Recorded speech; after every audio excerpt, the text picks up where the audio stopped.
Тоғысқы күз Уз кызының қолында прайнемі иділші. Қойбыл алының шүртіғі жаза Петр Найбауэр анандығы кізі бұлша. Аның позы пөдіргін тұрызы тастының да уға епті көрінші. Бірде артық немеші оғыл. Олға дыбысқында бұлзы қаймырын ырғылы күстенші ол.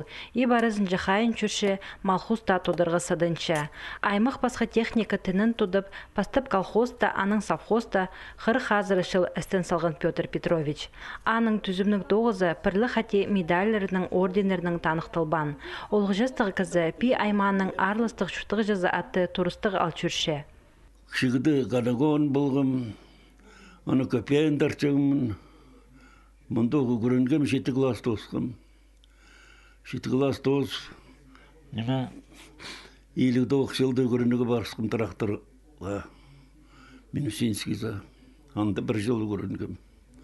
Анызғары манда тракторист машинист болды тоқынша.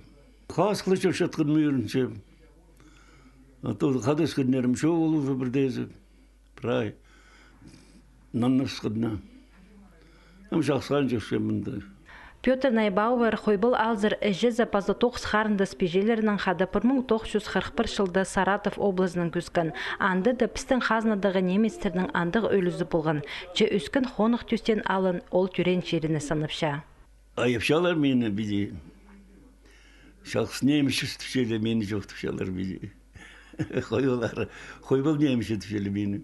Қайды төрем, қайды үскім, олық шер мартық білдірші. Коротса барарымда бірегіл бейінші. Петр Петровичның қады қонғана Елена Михайловна түртпілі өскіріп шүрті шолына кер салғанар. Болған аналы шақсы үгірідік берерге күстінгінер. Олғы жастағылар өшеткін төлге тұрыстық көздің пұлшалар. Оларыны арлы пұлғылерға он тұтпаңар.